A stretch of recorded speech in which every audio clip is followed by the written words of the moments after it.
ቆይ ምንድነው ሰላምና ዳጣ ያላቸው ግንኙነት? ይሄንንስ ከርግዝናዋ ጋር ምንድነው የሚያገናኘው? እኔ ማለት ነው ማዬ ሰላምና ዳጣ ግን እናትና ልጅ ነው የሚመስሉ። አንቺ ልጅ ግን በቃ ያበርሽ ነው አይደለ? ለየልሽ እንዴ ማዬ አልቆጣሽ ማልሽኝ እንዴ? ችግር አለው ብታዳምጪኝ። ምክንያቱም ማዬ እስኪ ቤት ውስጥ ምን እንደምታደርግላት ይሄ በደንብ ባለፈው ራስ ቆይን የመጣችኝ ዳጣን በተኛችበት አንቃት አልወስላልኳት። አላምልሽ አልኩ አይደል? ይቺን እንኳን ማጣፈጫ ውሸትሽ ናት። እማዬ እኔ እኮ አልዋሽም ባሽቼም አላውቅም። እስኪ በደንብ ያቸው ማዬ ይመሳሰላሉ እኮ በዛ ላይ ደግሞ በጣም የሚዋደዱት። አሁንማ በቃ ማዬ ብታይ ምግብ እኮ ተደብቀ ለሷ ብቻ ነው የምትሰጣት። እና በርቀት ወልዳት ነው ይሄ ርቀት ትምህርት መሰለሽ? ሰላም እኮ ላለፉት 20 ምናምን ዓመት እዚህ ቤት ነበረች። ከየት ነው የወለደችው? እንዴ ማዬ በድብቅ እኮ ወልዳት ሊሆን ይችላል። ሰሚያለሽ? ዝም ብለሽ አንቱ ፍንቱን አታስቢ። እኔም አንቺን ሰው ብዬ እዚህ ማዳመጥ እንዴ? ሰላምና ዳጣ እኮ በቅርብ ነው መወዳጀት የጀመሩት። በዛ ላይ ደግሞ ዳጣ በጣም ጥሩ ልጅ ናት። ምናልባት በጣም ጥሩ ልጅ ስለሆነችና ስለምታገዛት ይሆናል የምትወዳት። እሺ ማዬ ግን በቃ አንድ ነገር ብቻ ልጠይቅሽ። ኤቢ ምንድነው? እንዳትቆጪ ግን እና ለዲኤንኤ ማስመርመሪያ ብር ልሰጥኝ ይፈልጋል። እባክሽ አንቺ ልጅ እባክሽ እዚህ ቤት ውስጥ መቅሰፍት እንዳትወርጭብኝ ዴ ሲሚልሽ ያከባሽ ይፈታሻል የወለደሽ ምን ያገኝሻል የሚለው ተረት የሚሰራው ላምጭ። ምን አለበት አስሩ ነገር ባታስቢ። በቃሽ አቁሚ። ምን ይገትርሻል?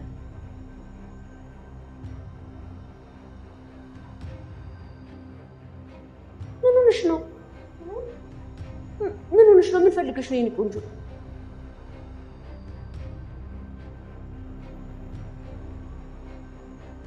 ያሰበችውን ነገር ምንም ቢሆን እንኳን ከማድረግ ወደ ኋላ ማትለው ተንኮለኛው አቢጌል ቤታቸው ተረጋግቶ በሰላም ሲቀመጡ ደስ የሚላት አይመስልም። ችግር መፍጠር የዕለት ተዕለት ስራዋ የሆነው ኤቢ በድጋሚ የሰላምንና የዳጣን ግንኙነት ከመቀራረብ ሳይሆን ከዝምድና የመጣ እንደሆነ አስባ እናትና ልጅ መሆናቸውን ለማረጋገጥ የዲኤንኤ ምርመራም ለማድረግ እናቷን በቅርጽ ገንዘብ ጠይቃታለች። ማርታም ሀሳቧን ሰምታ ከቁም ነገር ባትቆጥረውም ተስፋ ማትቆርጠው ኤቢ ግን አንድ ነገር ከማድረግ የሚያስቆማት ሰው ያለ አይመስልም። እስከዛሬ ድረስ ጥርጣሬዎቿ በሙሉ ትክክል ቢሆንም ነገር ግን አንድም ቀን እውነት መሆኑን በማስረጃ ማረጋገጥ አልቻለችም። ሀሳቧ ተሳክቶ ያንን ማድረግ የቻለች ጊዜ ሙሉ ቤተሰቡን ድብልቅልቁን ነው የምታወጣው። ናታንን ከዳጣ እጅ ፈልቅቃ ወስዳ የራሷ ማድረግ የምትፈልገው ኤቢ ነገሮችን ቆም ብላ በትክክል እንኳን አስባ አድርጋ አታውቅም። ለዛም ነው ናታን ከመጀመሪያው አንስቶ እሷን ለመቅረብ ፈቃደኛ ያልሆነው። ከደረጀ ውጪ ሁሉም ተሰብስበው የሰላምን የመውለጃ ጊዜ መድረስ አስመልክቶ በተዘጋጀው ፕሮግራም ላይም ጭንቅላቷ መልስ ካላገኘላት አርፋ መቀመጥ እንኳን የማትችለው ኤቢ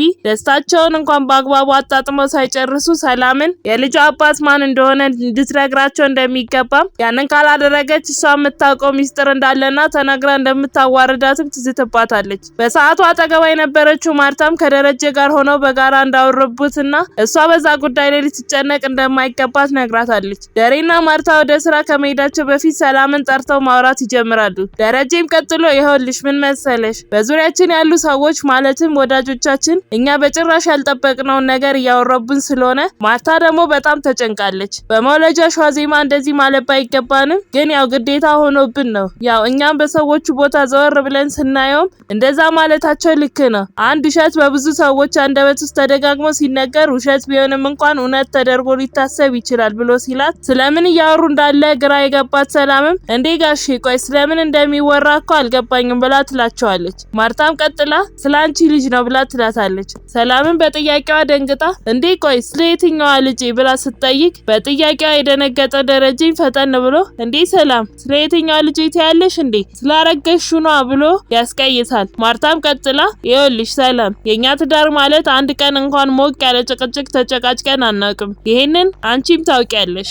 ይሄንን ትዳሬን በጣም ነው የምተማመንበት። በየሄድኩበትም አፌን ሞልቼ ነው ማወራው ብላ ስትላት ሰላምም አውቃለሁ እኮ ትዬ ትላታለች። ማርታም ትቀጥልና አሁን ግን ትንሽ ችግር ገጥሞናል።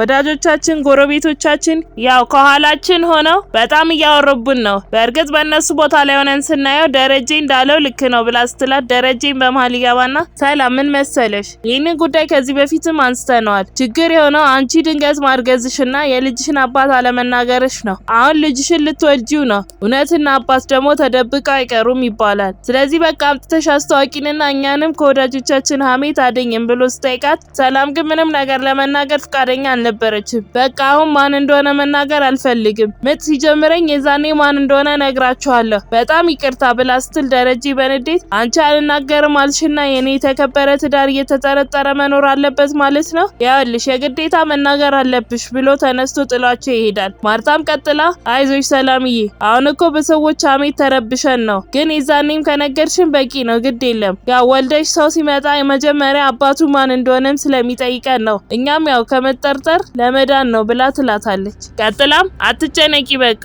የዛኔም ከነገርሽን ይበቃል እና ደግሞ የልጃችን 9 ወር ደረሰ አይደል? ነገ ተዘጋጅተን ቆንጆ ማስታወሻ ፎቶ እንነሳለን እሺ ብላ ተነስታ ወደ ስራዋ ትሄዳለች። በነጋታውም ሁሉም ልጆች ተሰብስበው ለሰላም ዝግጅት የሚሆን ዲኮር መስራት ይጀምራሉ። በመሀልም አቢጌል ትመጣና ስማኝማ ናታንዬ፣ ዛሬ እኮ እማዬ ሰላም የፈለጋችሁትን ጥያቄ መጠየቅ ትችላላችሁ ብላለች ስትለው ናታንም ተናዶ አንቺ ልጅ ግን ሁሌ እዚህ ቤት ዝግጅት በተዘጋጀ ቁጥር አጋጣሚውን ለአንድ ነገር ነው መጠቀም የምትፈልጊው ብሎ ሲጠይቃት ኤቢም ዛሬማ አለቃትም የልጇን አባት ትናገራታለች ስትለው ናታን እስቲ ቢያንስ ዛሬ እንኳን በሰላም ዝግጅቷን ታክብርበት ብሎ ይላታል። በዛን ሰዓት ደረጀና ማርታ መኪና ውስጥ ወደ ቤት ሸኝቷት ተቀምጠው እያወሩ ነበር። ደረጀም ቀጥሎ ፈጣሪ ያክብርሽ እንደዚህ እንዳከበርሻት ፈጣሪ ያክብርሽ ብሎ ሲመርቃት እሷም አሜን የኔ መራቂ ይኸውልህ ደሪ አውልለዳት እንጂ እኮ ልጃችን ማለት ናት። ልጃችንንም ቢሆን እንደራሷ ልጆች አድርጋ ነው ያሳደገችልን። እናም ይሄ ሁሉ ለሷ በጣም ትንሽ ነገር ነው። ማርገዝንም ቢሆን አውቀዋለሁ። በእርግዝና ሰዓት አንድ ነገር ሲጎል መከፋቱ በጣም ከባድ ነው ብላ ስትለው ደሪም ጥሩ እንግዲህ በቃ በደንብ አክብሩላ ማርትዬ፣ ከደረስኩኝ ለመምጣት ሞክራለሁ። መልካም ቀን ይሁንልሽ ብላ ከመኪና ወርዳ ወደ ቤት ትሄዳለች። ልጆቹም ቤቱን አዘጋጅተው ጨርሰው ነበር። ማርታም ቤት ገብታ ልብሷን ቀይራ ሰላምን አይኗን ሸፍና አምጥታ የተዘጋጀላትን አሳይታ ሰርፕራይዝ ያደርጓታል። ያዘጋጀችላት ቦታ ላይ ማስቀምጠዋት በበዓሉ መሰረት ማርታም ቅቤዋን አምጥታ ቀብታ ገንፏቸውንም አገንፍታ በጋራ ከበሉ በኋላ ቡናቸውንም አፍተው ተሰብስበው ተቀምጠው ባሉበት አቢጌል በመሃል እማዬ ግን ለምንድነው አሁን ጥያቄውን ማንጠያየቀው ብላ ስትላት ማርታም ኤቢ ደግሞ ቆየት ይሄድብሻል ጥያቄው ምን አለበት ቡናውን እንኳን እስክንጠጣ ብትጠብቂ የሰው ጨዋታ መቆርፈድ እንደሆነ ታውቂበታለሽ ብላ ትላታለች። አቢጌልን በዝምታ ትንሽ ካሰበች በኋላ ተነስታ ወደ መኝታ ቤቷ ትሄድና ስልኳን አውጥታ ወደ ደረጀ ጋር ትደውልለታለች። ስልኩንም አንስቷ ምን ፈልጋ እንደሆነ ይጠይቃታል። እሷም ይመጣ እንደሆነ ስትጠይቀው ደረጀን ትንሽ እንደሚቆይ ይነግራታል። ኤቢም ቀጥላ አባዬ ሰላምን አንድ ጥያቄ ልጠይቃት ነው አንተ መኖር አለብህ ብላ ስትለው ደረጀ ምንድነው የምትጠይቂያት? ቆይ ምን አድርጉ ነው የምትዩ? ለምንድነው አርፈሽ ማትቀመጪው? ምንድነው ልትጠይቂያት ያሰብሽው? አርፈሽ ተቀመጪ ኤቢ፣ ያለበለዚያ ግን ከመጣው ማንም አያድንሽም። ምን አለ ዛሬን እንኳን ደስተኛ እንድትሆን ብትፈቅጂላት። ያሳደገችሽ እኮ እሷ ናት አቢጌል። ችግር ተፈጥሮ ብደርስ ይኸውልሽ ጨርሻለሁ ብሏት ስልኩን ይዘጋዋል። አቢጌልም ወደ ነበረችበት ትመለስና ትቀመጣለች። ቀጥላም ምንድነው ማያ አሁንም አንተያየቅም እንዴ ብላ ስትላት ማርታም እሺ ልጆች በሉ አሁን ሁላችሁም መጠየቅ የምትፈልጉትን ነገሮች ጠይቋት ብላ ስትፈቅድላቸው በመጀመሪያ ውሃ እንደተለመደው ልክ ያልሆነውን ለመመለስ የማይመቸውን ጥያቄዋን ጠይቃታለች። በቀጣዩም እድሉ ለዳጣ ይሰጣትና እሷም ጥያቄዋን መጠየቅ ትጀምራለች። አሁን ልጅ ብትወልጂና ማለት ልጅሽን ሌላ ሰው ወስዷት ቢያሳድጋትና ብታገኛት ልጅሽን ትመስልሻለች ብላ ስትላት ሰላምም አዎ ዳጣዬ ልጅ ምን ጊዜም ልጅ ነው። እናት መቼም ቢሆን ልጇን አትተውም፣ ልጇንም መቼም ቢሆን አትረሳም ብላ ትመልስላታለች። ኤቢም በመሃል ትገባና እኔ ልጠይቅሽ ነው አሁን መልሺ፣ የልጅሽ አባት ማን ነው? ካልተናገርሽ ግን እኔ ነኝ የምናገርልሽ ብላ ስትላት ሰላምም አረ ካወቅሽ ንገሪና ብላ ስትላት ማርታም ቀጥላ አሁን አንቺ ሚስጥር አውቀሽ እስካሁን ልትደብቂ ነው? በይ እስቲ ካወቅሽ ንገሪን ብላ ስትላት ናታንም ተው እኮ በጣም ብዙ ፍላጎት አለው፣ እሷ ደግሞ አባቱን አልናገርም ካለች በቃ መተው ነው፣ ይሄ ጉዳይ የሚመለከታት እሷንና እሷን ብቻ ነው ብሎ ይላታል። ከትንሽ ቆይታም በኋላ እንደ በዓሉ ሁሉም ተመራርቀው ዝግጅታቸውን ይጨርሳሉ። በነጋታውም ነው አቢጌል ለማርታ ዳጣና ሰላም እናትና ልጅ ስለመሆናቸው ጥርጣሬዋን የነገረቻት። ውሃም ከምጥን ጋር ስለ ዳጣና ናታን ግንኙነት አውርቶ ለመናገር መታለች። በቀጣይ ምን የሚፈጠር ይመስላችኋል? ሀሳብ እንዲሁም አስተያየታችሁን ኮሜንት ላይ ጻፉልን። ቪዲዮውም ለብዙ ሰዎች እንዲደርስ ላይክ እንዲሁም ሼር ማድረግ አትርሱ። ቀጣይ ክፍል በፍጥነት እንዲደርሳችሁ የደወል ምልክቱን መጫን አትርሱ። በቀጣይ በሌላ ክፍል እስክንገናኝ እስከዛው በሰላም ቆዩ።